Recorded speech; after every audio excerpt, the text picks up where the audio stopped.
Hi everyone, my name is Vasco and I'm a 3D artist at Chaos Group, and with today's crash course I will demonstrate you how easy and fast it is to set up your scenes by using V-Ray. Okay, first I will start the V-Ray RT render engine, which is a real-time render engine, and as you can see already it is rendering my scene very fast and I can see everything that's happening in my scene.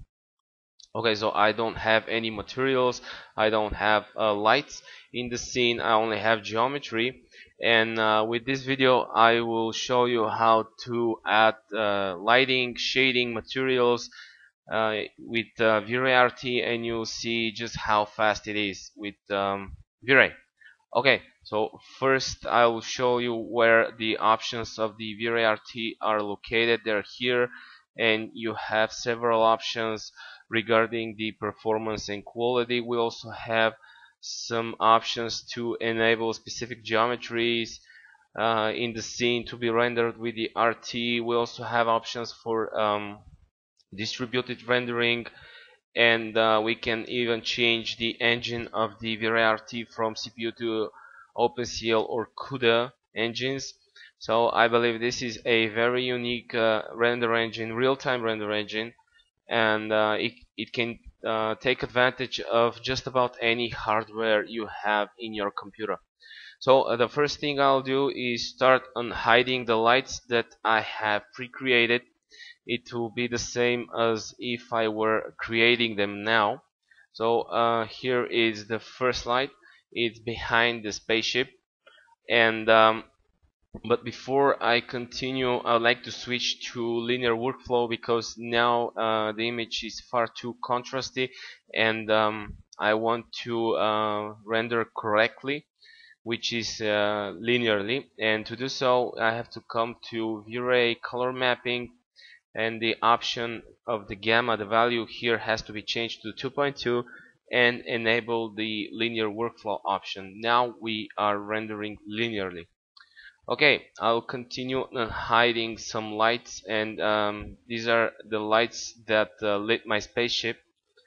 And okay, I have selected actually this light, and from here on I can just move it and place it at any place I want to, and you can see in the V-Ray RT window that it shows immediately the effect. I can disable it, for example. I can change the tint or the actual saturation or the value, and you see the effects are immediate. So I believe this is a great way to manage and work with your scenes. We have added this new option, directional, which is located here, and it turns any V-Ray area light into a directional area light. With this option we give you even greater control to create better lighting in your scenes.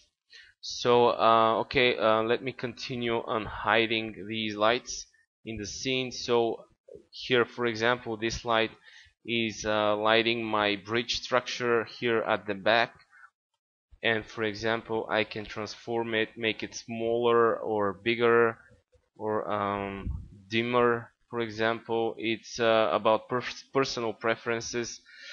And here I have several lights that light my back buildings. There I have this light that is lighting here, and okay, let's say I don't like the intensity that is right now. Maybe I want it brighter, so I will just increase this value. And here I have these two lights that light my building to the left, which is quite important to the composition of the image. And as you can see, I have used the directional option to tweak the way I want my building to be lit.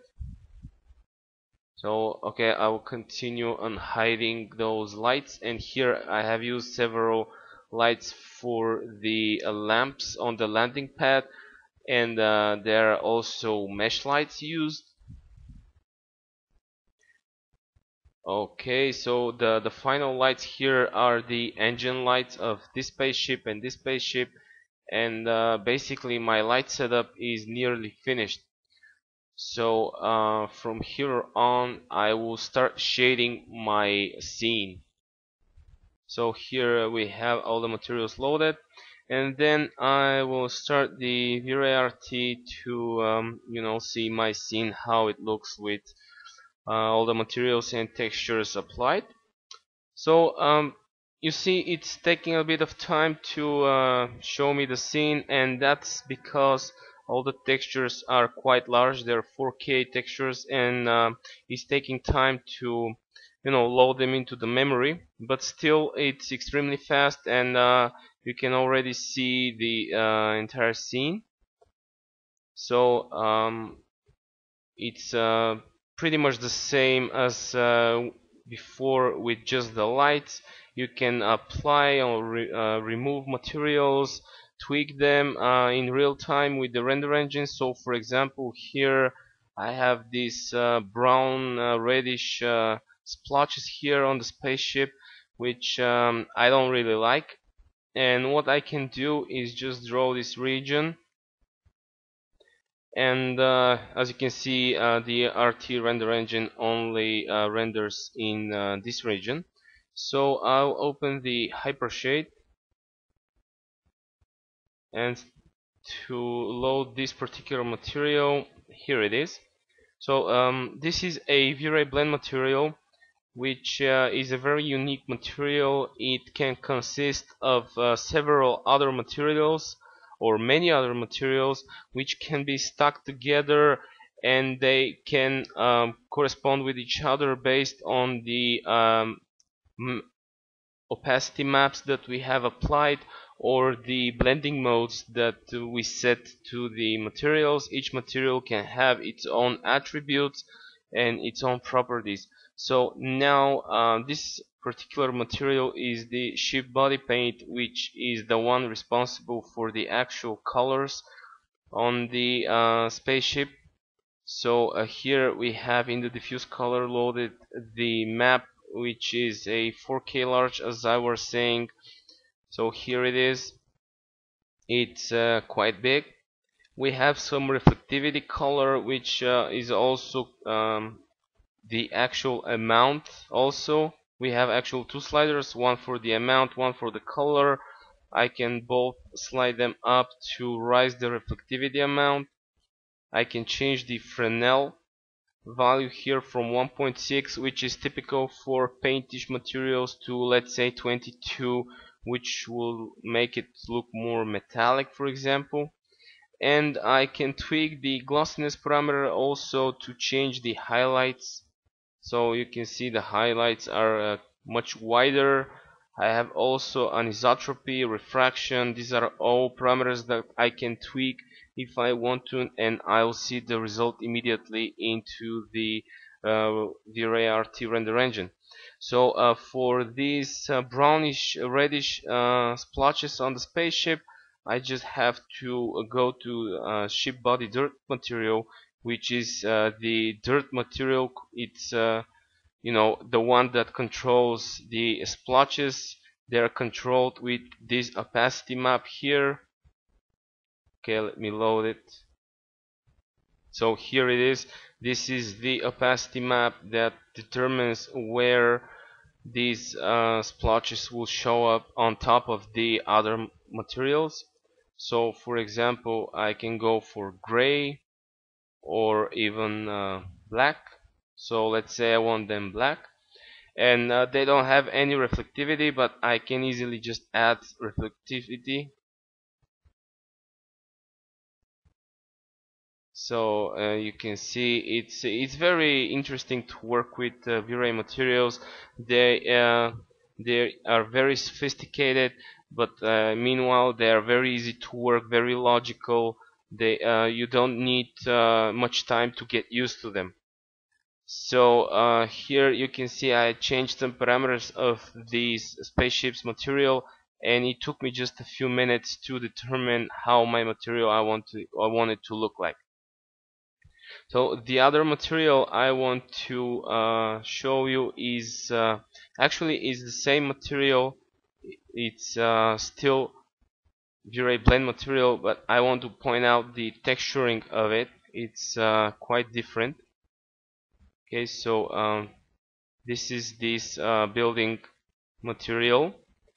The reason we painted different type of textures for this building is because it's very big and we want it with a lot of detail painted on, but because of its size, the texture size also had to be very big, maybe 20K texture, which is not very good for managing and rendering.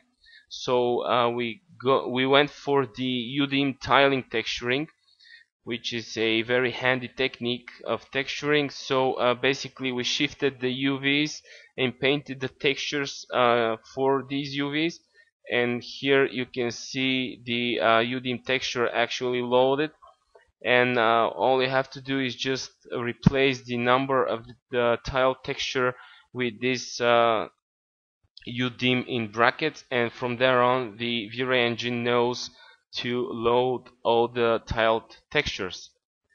So this is for the texturing, guys, and now I'm going to show you how to set up your production render. Let me just go to our camera. We have created this camera so we have a fixed point of view. And the interesting thing about the camera is that we are actually using a V-Ray physical camera, which its attributes can be found here. You can change the film gate, which corresponds to the camera's sensor size. You can change the focal length also.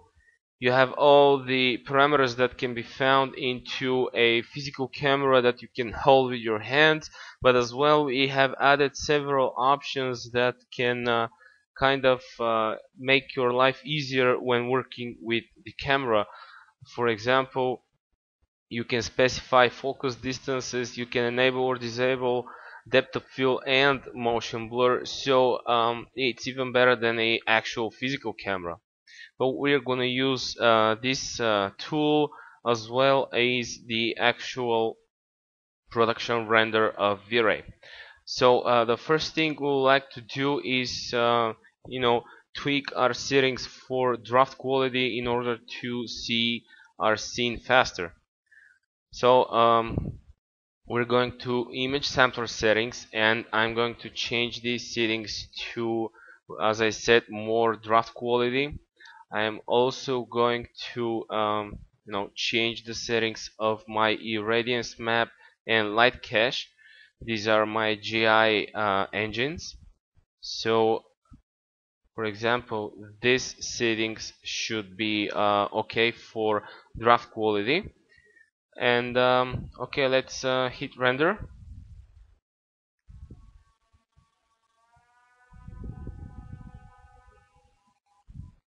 And still it needs some time to load textures, but as you can see, it's already starting to show the image.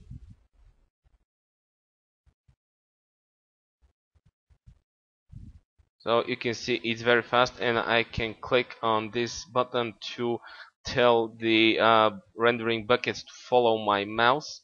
So in this way I can very easily just point at the area that I want to see first and determine whether to continue rendering. So I believe still it's a very fast render, considering that all of the materials are with glossy reflections, and I have more than 20 area lights around the scene, so I guess it's quite fast. So let's check for how long. So 59.9 seconds, so that's about a minute to render. I think this is a very good result. So okay, let's close the window, and the next thing I would like to show you, which is very interesting, are the render elements of V-Ray, which are located here. and you can just simply add the render elements that you want. So let's say I want shadow and specular and lighting, self-illumination. Okay, so maybe I want to Z-depth also. I can add custom render elements with extra texture and object IDs. So basically the possibilities are endless with the V-Ray render elements. Okay, so let's render again.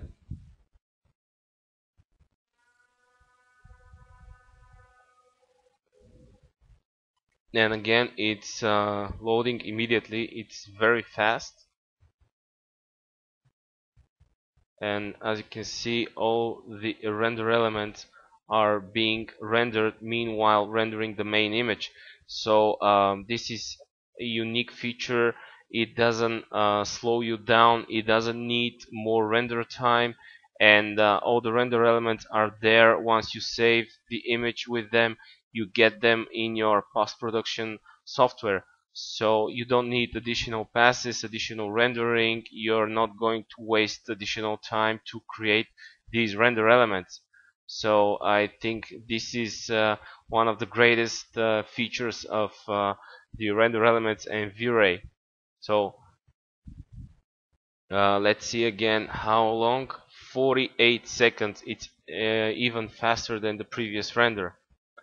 Okay, so the next thing I'm going to show you is the option to save the render in VRST format. This is a V-Ray format. Once you save the image with VRST, you can your image has the properties to be deep image. So basically, in your post software, you can manage your image as a deep image. So all you have to do is just change from whatever extension it was to VRST, and just plug a path with a name here, and after rendering just save it, and basically that's it. You get the deep image options in your image. Okay, so now I will go to Nuke to demonstrate you the benefits of deep image and compositing VRST images. Okay, so here I have rendered the image with full quality settings in full HD format. So this will be actually the final image, and as you can see, it has been saved with the VRST extension, as I was saying before, and that makes it a deep image. And what deep image is actually shifted pixels along the z-axis of the camera, and that makes it a very powerful feature, a very powerful tool to further compose your images in post-production. So I think it's pretty obvious what the benefits are, and the possibilities are becoming endless for such type of compositing.